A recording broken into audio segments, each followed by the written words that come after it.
ഫ്ലൈറ്റിൽ ഇരിക്കുന്നതിനടുത്ത് എനിക്ക് തോന്നി ഡൽഹിയിലെ അധികം പഞ്ചാബികളൊക്കെ ഉണ്ടായിരുന്നു, പഞ്ചാബി. അപ്പോൾ ഒരു ഖവാലി പാടാണ്. ഖവാലി എന്ന് കേട്ടിട്ടുണ്ടോ? ഖവാലി വേറെ മ്യൂസിക്കൽ, നമ്മളതിൻ്റെ അടുത്ത് നിന്ന് എത്തൂല, എന്നാലും ആ ഖവാലി മാതിരി ഒരു കർത്താവിന് പാട്ട് പാടാൻ പറഞ്ഞു.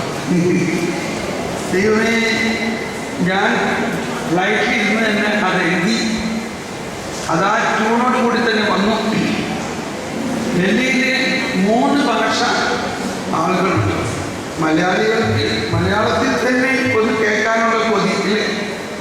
ഹിന്ദിക്കാർക്ക് മലയാളം കേട്ടാൽ ഒന്നും മനസ്സിലാവില്ല, അതുകൊണ്ട് ഹിന്ദി.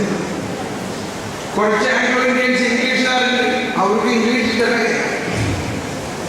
അതുകൊണ്ടാണ് ഡൽഹിയിൽ എന്നെ വിളിക്കുന്നത് അധികം. ഡൽഹി, ബോംബെ ഭാഗത്തെല്ലാം പലപ്പോഴും 3 ഭാഷയിൽ ഞാനിങ്ങനെ വചനം പ്രഘോഷിക്കും.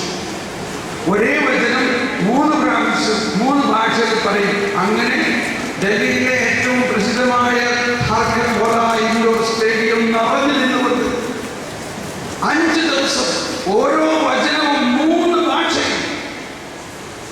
ആദ്യം നിങ്ങൾ അവിടുത്തെ രാജ്യവും നീതിയും അന്വേഷിക്കുക, ബാക്കിയുള്ളതെല്ലാം കൂട്ടിച്ചേർക്കപ്പെടും. First seek the kingdom of God and its righteousness, thus all things will be added unto you. पहले तुम स्वर्ग का राज्य और उसका धार्मिकता का खोज में लगे हो, बाकी सब कुछ जोड़ा जाएगा.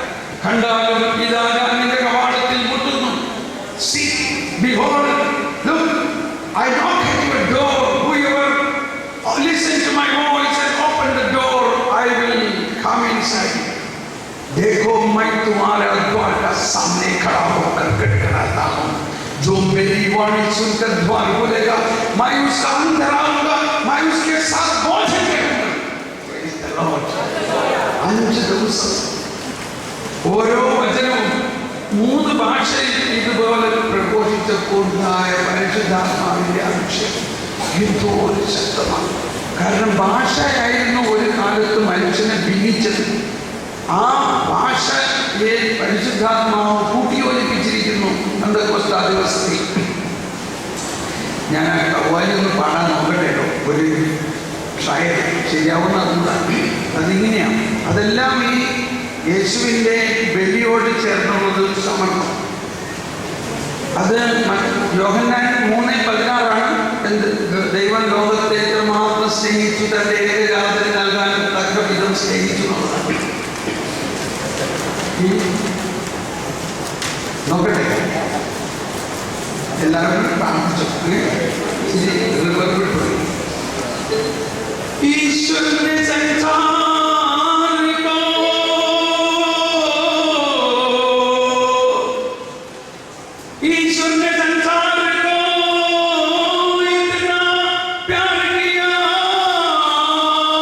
उन्होंने अपने इकलौते पुत्र को संसार के लिए बलिदान कर दिया. ईश्वर ने अपने संसार को अपने ही ऊपर प्यार किया, वरदान दिया. ईश्वर ने पुत्र का दान दिया. प्यार किया, वरदान दिया. इकलौते पुत्र का खून दिया. ईश्वर ने अपने पुत्र को इसलिए नहीं भेजा कि संसार उसके द्वारा दोषी ठहराए, बल्कि इसलिए भेजा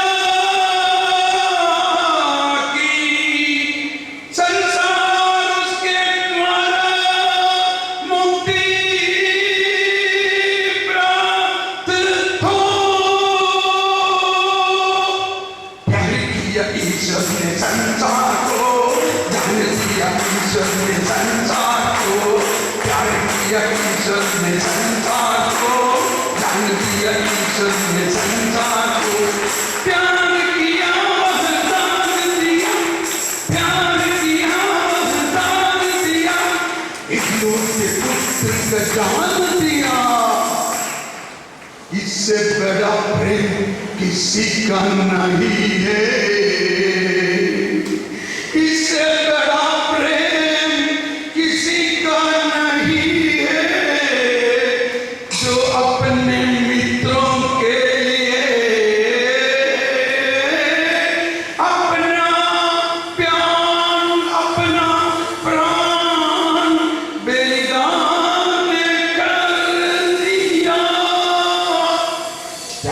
दिया ईश्वर ने संसार को, डाल दिया ईश्वर ने संसार को, डाल दिया ईश्वर ने संसार को, डाल दिया ईश्वर ने संसार। ईश्वर ने अपने पुत्र को इसलिए भेजा कि संसार को दोषी कराए। ദൈവം തന്റെ പുത്രനെ അയച്ചത് ലോകത്തെ വിധിക്കാനല്ല, മറിച്ച് ലോകത്തെ രക്ഷിക്കാൻ. ഇത് അന്ന് ഭയങ്കര ഒരു ഹിറ്റായി പോയി.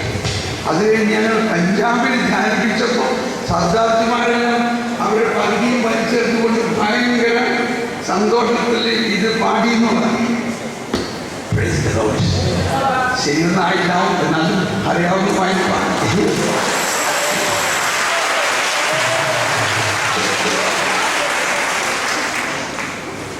ഹിന്ദിയിലെ ആളുകൾ പാടാൻ തുടങ്ങിയാൽ ഉടനെ ആടാൻ തുടങ്ങും. ആടാണ്ട് അവർക്ക് പാടാൻ പറ്റില്ല. അതാണ് ഇവർ അവിടെ മനസ്സിലാക്കേണ്ട ഒരു കാര്യം. അവർ പാടിയാൽ ശരീരം മുഴുവനും പാട്ടാണ്. ശരീരം മുഴുവനും അവർക്ക് പാട്ടാണ്. അവർ തലയിലൊക്കെ ഇതേമാതിരി വലിയ കുളത്തിൽ പൂവൊക്കെ വെച്ചുകൊണ്ട് ആടി. നമ്മളത് മറിഞ്ഞു പോകുന്നേ, മറിഞ്ഞു പോയില്ല. വലിയ കുടം തലയിലേക്ക് വെച്ച് എന്നിട്ട് അതും വെച്ചുകൊണ്ട് അവർ ആടും.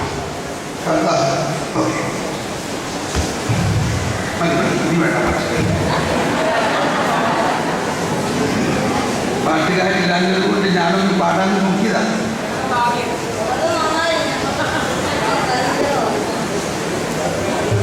ഓക്കെ, അപ്പൊ ഇനി നമ്മൾ കാര്യത്തിലേക്ക് ഇറങ്ങിയാണ്.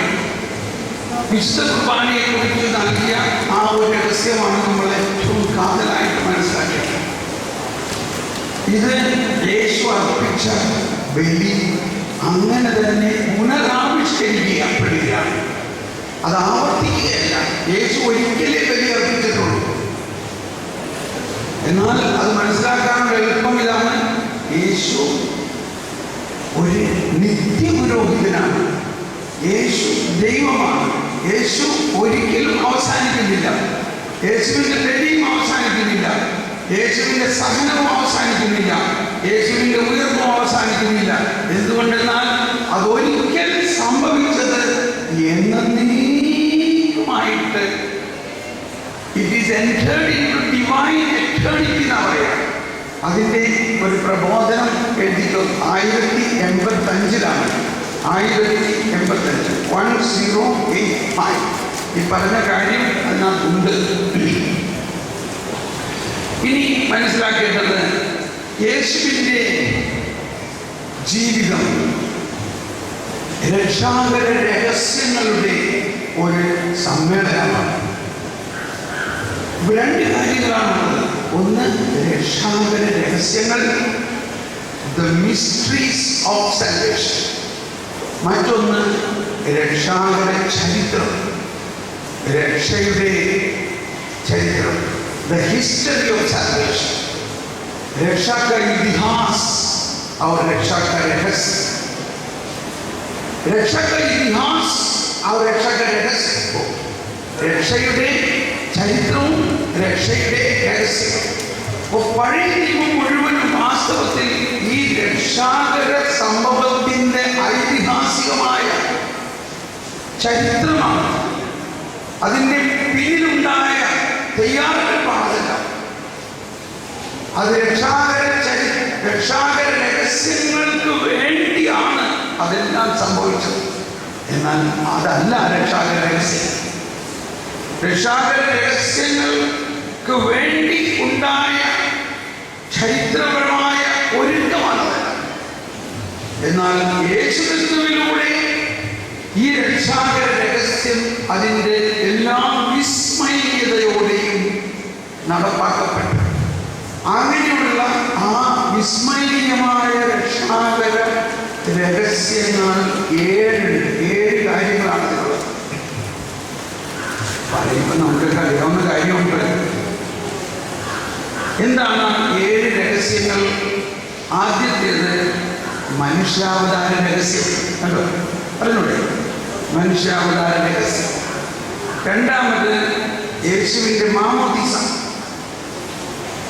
മൂന്നാമത് യേശുവിൻ്റെ പരസ്യ ജീവിതം. നാലാമത് യേശുവിൻ്റെ പീഡാസഹനവും മരണവും. അഞ്ചാമത് യേശുവിൻ്റെ പുനരുത്ഥാനം. ആറാമത് യേശുവിൻ്റെ സ്വർഗാരോഹണം.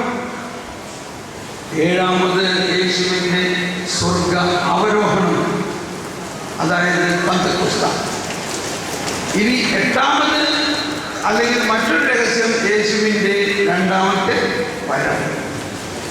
ഇത്രയും കാര്യങ്ങൾ വിശുദ്ധ കുർബാനയിലുണ്ട്. ഈ ഇത്രയും രഹസ്യങ്ങളിൽ എല്ലാ വഴിയിലും നമ്മൾ പങ്കുചേർന്നുകൊണ്ടിരിക്കുകയാണ്.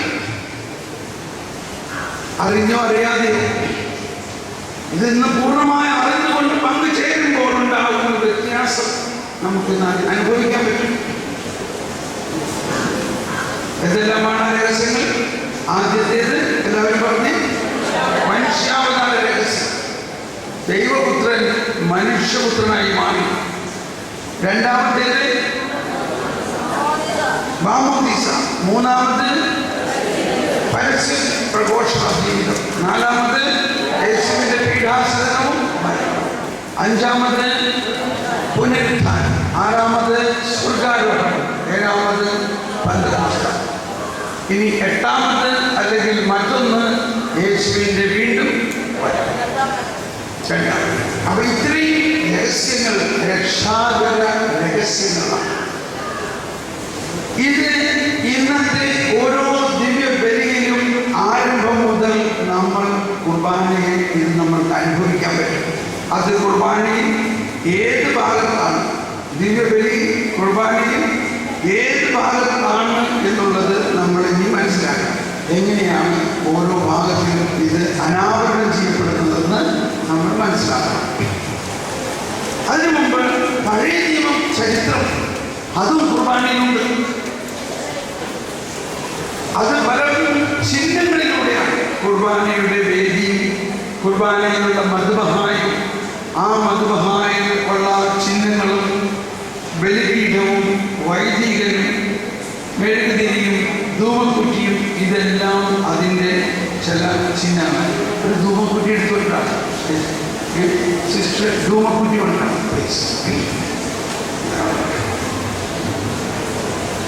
അപ്പോൾ ഈ പഴയ നിയമ പശ്ചാത്തലങ്ങളെ നമ്മൾ പഠിക്കുകയാണെങ്കിൽ അതിനകത്ത് ഏറ്റവും പ്രധാനമായ ഒരു ചിഹ്നമാണ് ബലിപീഠം അല്ലെങ്കിൽ ആൾട്ടർ, ബലിവേദി. അപ്പോൾ ബലിവേദി എന്ന് പറയുന്നത്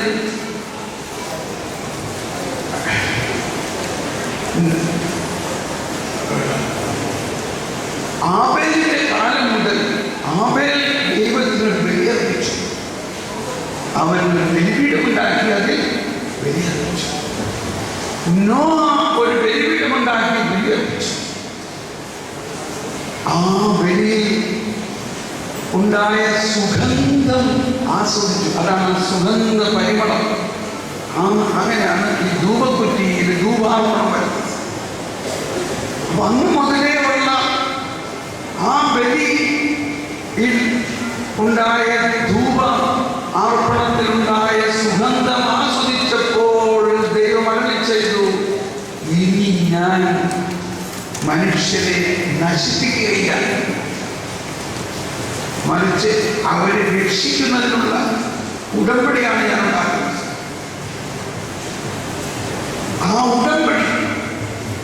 ആ ഉടമ്പടിയുടെ ചിഹ്നമായ മഴവില് നമ്മൾ അബ്രാഹത്തിന്റെ ബലിയെ കുറിച്ച് മനസ്സിലായി. അബ്രാഹാം ഒരു ബലിപീഠമുണ്ടാക്കി.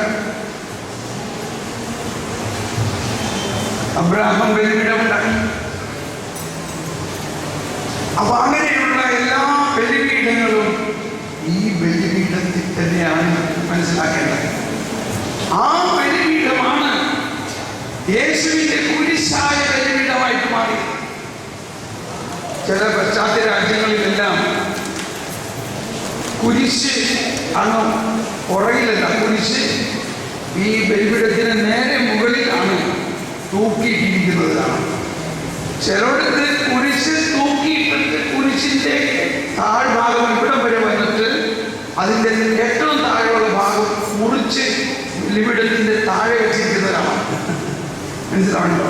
ആ കുരിശിനെ യേശുവിന്റെ കാലിൽ ആണി അടിച്ചതിന്റെ താഴെയുള്ള ഭാഗം ഉണ്ടല്ലോ, ആ കാലിൽ ആണി അടിച്ച് താഴെ വെച്ച് മുറിച്ചിട്ട് അതുവരെ ഇവിടെ വരും പോലെ. എന്നിട്ട് അതിന്റെ താഴെയുള്ള ഭാഗം ബലിപീഠത്തിന്റെ ചുവട്ടിൽ വെച്ചിരിക്കുന്നു. അപ്പൊ അതിൽ നിന്ന് നമ്മൾ മനസ്സിലാക്കുന്നത് ഈ ബലിപീഠം യേശുവിന്റെ കുരിശ് തന്നെയാണ്. അതോടൊപ്പം ബലിപീഠം യേശുവിന്റെ കവറിടം കൂടിയാണ്. വിശുദ്ധീകരണത്തിന്റെ ബലിപീഠമേ സ്വസ്തി, കർത്താവിന്റെ കവറിടമേ സ്വസ്തി. ഈ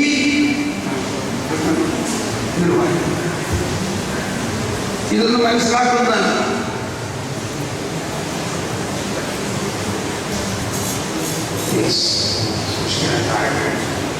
ഇവിടെ